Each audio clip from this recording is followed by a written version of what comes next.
Welcome back. Anti-Power Ranking Episode 4. We're just going to pick up where we left off with Season 7 right around the corner here.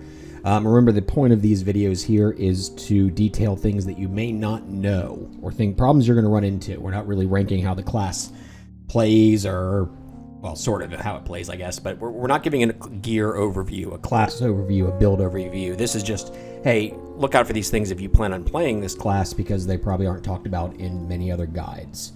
Also, there will be a link at the bottom. I know people are very interested in my little intros and all that.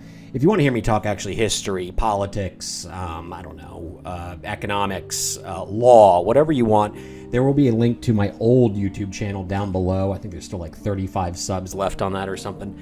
If I get I don't know, up to like 75, 100 people go sub to the other channel. If you guys have ideas, leave them in the comments below. If it's a topic I know, I'll make a video on it on my other channel. Obviously, again, related to world stuff, politics, law, economics, things like that. If it's something I don't know about, I'll research it and figure out what it is and give you my opinions on it. But that's if you guys want. No pressure. Anyway, you guys know, if you've watched this channel before, I have a huge, I don't know, metaphorical heart-on for Friedrich Nietzsche. He is my favorite philosopher because he is, well, unique in that regard. And I won't give you a whole rundown of Nietzsche's philosophy, but one of the things he always talked about was master and slave morality. That's sort of the beginner's intro to Nietzsche. And what he was doing was viewing morality from a historical standpoint. And this was very different from other philosophers of the time, because what they were doing was trying to find some sort of objective fact or saying they could use to ground everything in morality and philosophy. Nietzsche said, no, we can actually look at this with real-life examples. And what he did was, going back through history, found that there was actually two divergent paths of morality. There was one called, he would call master morality, that of the aristocrats, the kings, and one of slave morality, that of the mob and the common. And he had a preference for master morality, and it comes from his or shows in his admiration for the ancient Greeks, who really embodied master morality a little bit better, I guess, than other cultures in his opinion. But because this contingent, our modern morality, is mostly influenced by the old form of slave morality, the morality of people who were downtrodden. They made a virtue of their suffering because they had no power to change their suffering. He was always distrustful of anything that was common, anything of the mob. And those could be very easy things, right? You know, all of us know not to give in to appeals to popularity. Well, that's very easy. Yes, be distrustful of the mob. At the same time, he was distrustful of things like democracy because it was of the mob, picking things, right? So the point is, whenever I always look at things with Nietzsche, I always have to remember that his elitism is something that bleeds through that philosophy, and his distrust of the mob is something I have to view with a critical eye, because sometimes he is dead on, and other times he simply just didn't have the foresight to know what the mob would create in our modern Western democracies. I won't get into an argument. Some philosophy nerd right now is freaking out going, that's a utilitarian argument about Western democracies, but chill, I got it. It's just an intro. The point is, things that are very common should be viewed a little bit more critically than we do in our modern society, which brings me neatly to summoners in general. Now, these are classes, mainly obviously Druid and Necromancer, but you could build them in different ways. But summoners are something I have recommended to people in the past as good season starters. But because it is so popular and so many new players are going to pick this class or this build style, we're going to view it with a harsher eye maybe than should be necessary. So again, the point of this series, the higher your score, the lower or the worse off you are, right?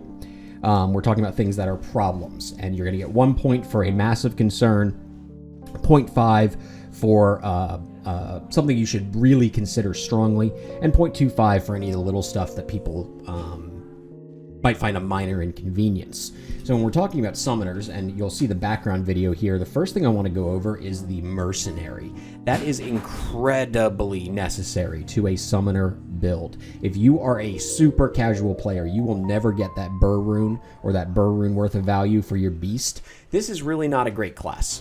You'll see that this will change halfway through the video. The background video will be, the first half will be playing without the Beast Caduceus on the Mercenary, and then halfway through I'm going to pick him up, and you'll notice that the clear speed changes drastically. I know that's, oh yeah, your Mercenary is important. Yes, obviously it is, but it is a necessity on this class to even get your clear speed really up to any sort of acceptable levels, in my opinion. I always hear people say, oh, I can play my Summoner naked and run through things. How? I'm running through with full Trangs and a full set of summoning Grand Charms, as well as an Arm of King Leoric, and it is just not very fast until that Mercenary pops on. So I'm going to give that a full, well, a 0.5 right there. This is more of a, you've really got to focus on your Mercenary class. You get your Grand Charms, sure, but if you do not have the money to buy a Beast or a Faith for your Mercenary, stay away. Second, we're going to go with cost again. I'm going to give this a full 1 point. The startup cost, especially for Necromancer and Summoners in general, is high. The problem is the Grand Charms. Now, these are Grand Charms that I have in Pluggy, so they do have those extra stats on them, but even plain summoning Grand Charms are probably going to cost you a Gull to a Vex at season start, and they really hold their value. I can tell you, anyone who is a veteran player, when you're re-rolling Grand Charms or something, if you hit lifers on a summoning Grand Charm, you are pumping your hands in the air because that is the most expensive one out there. It will sell quickly and sell high. And considering this is the greatest source of skills for your early season start, yeah, think about it this way. I always tell my clients whenever they're getting a divorce and they're very young and they're like, well, I'm only getting $10,000 out of this divorce. If you are under 25 years old and you're getting a 5-figure settlement from your divorce, you take that and run. I don't care what the other side is getting. You take it and run because you're so young that that money can be put towards something. And when you're even just 10 years older, you will be much, much better off. And this is sort of the issue with Summoners. You have all this value you're building up in the early farming when the season starts and you're having fun and playing, and if you have to dump a full 2 to 2.5 high runes just into your charms, yeah, it's going to slow you down in the long run if you're a casual player. Now again, the grinders, you can start this up and be fine, but if you are a casual player, yeah man, that startup cost is a massive problem. The good news is it does sell. Again, the prices stay high, so you can resell it fairly easily, even if you start with Trangs, which is not best in slot for a summoner. But yeah, it's pretty brutal. Let's move on to another point, play style. I'm going to give this a 0.5, and why is the play style a problem for a summoner? Well, because there's a difference between easy versus fast. The summoner is easy. It's always easy, and it will get faster as you get more gear.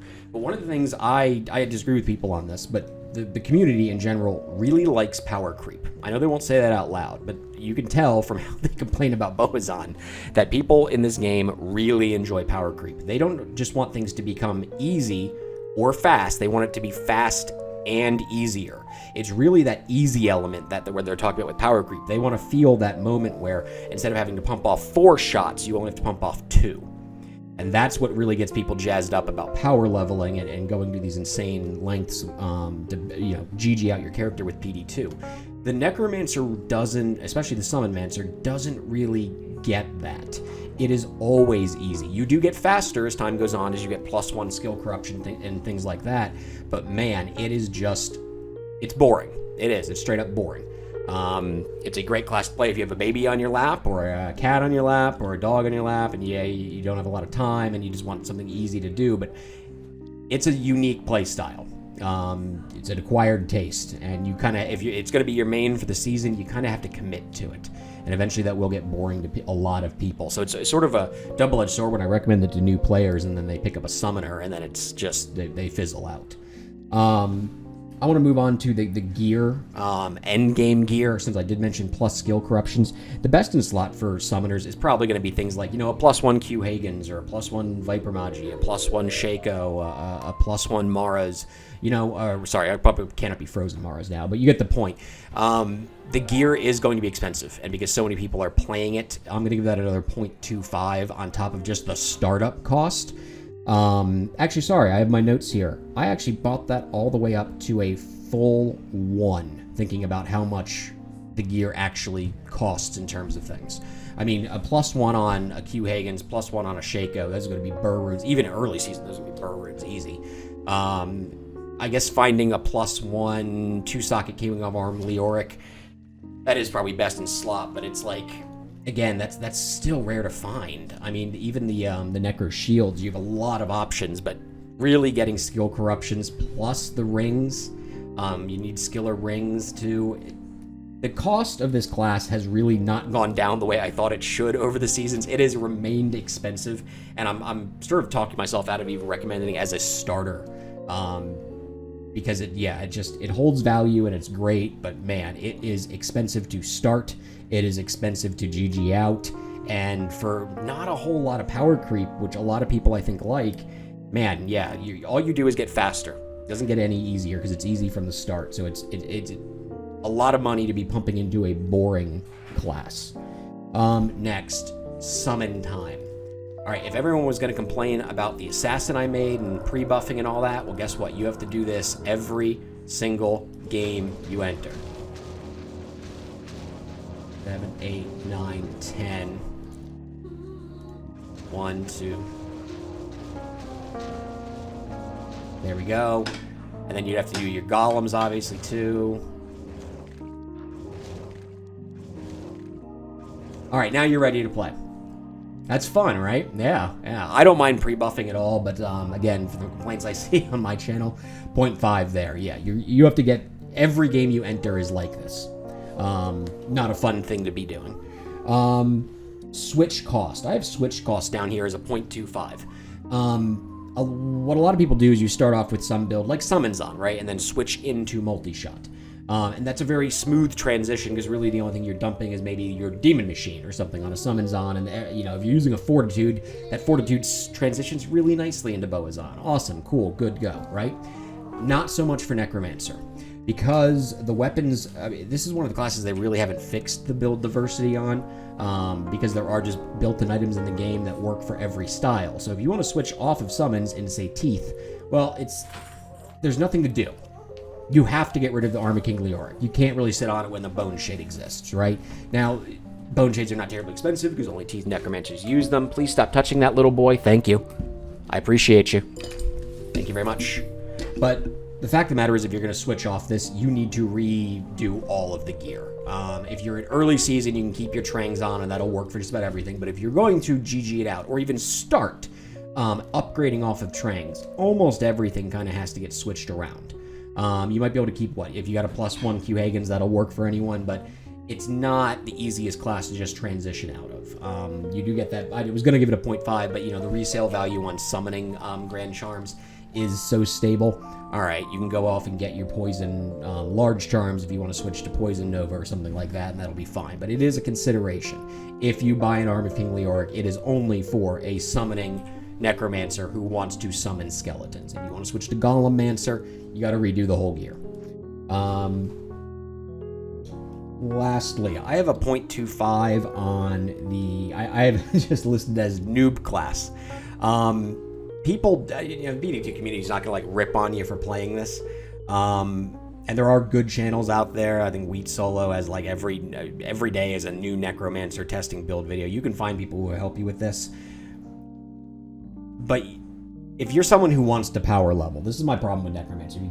I'll keep going back to it. If you're somebody who wants to GG out and feel the full power of a class and stuff, you're playing the noob class. You're playing the easiest class in the game. It's the most boring class in the game. It is the most stable. But like I said, if you're trying to get into it and you want to experience PD2 to its fullest, you want to have discussions with people in the Discord about build diversity and testing and all this, this one's kind of been beat to death. It's done. It's over with. They've added enough skills to the summoning tree. There's really nothing more to do on this. It is figured out. The only thing you can do is flip around. Well, do I want to go with a mage build, or do I want to go with the warriors and the archer build? All right, do I want to switch to a revive build? Do I want to switch to a golem build? They're all figured out, done, over with. There's no real play testing more to be done with these unless they make some major changes for Season 7. So if you are a play tester, you're someone who wants to get into PD2, and you're like, well, I'll pick the easy class and have fun with it. Everything's figured out for you. There's no testing to be done. It is the noob class. So what does that bring us to? I don't know. I forgot to count again. But there's the total score on your screen, flashing across now. Yeah, awesome. That score. That is my favorite number. That is the best number. I hope this has helped you guys out. Like I said, go check out the other channel if you want me to talk about some other things other than PD2. And we will look at trying to get that massively large video that I had a few people sign up for rolling if I have the time to do it. So, welcome back, and see you guys later.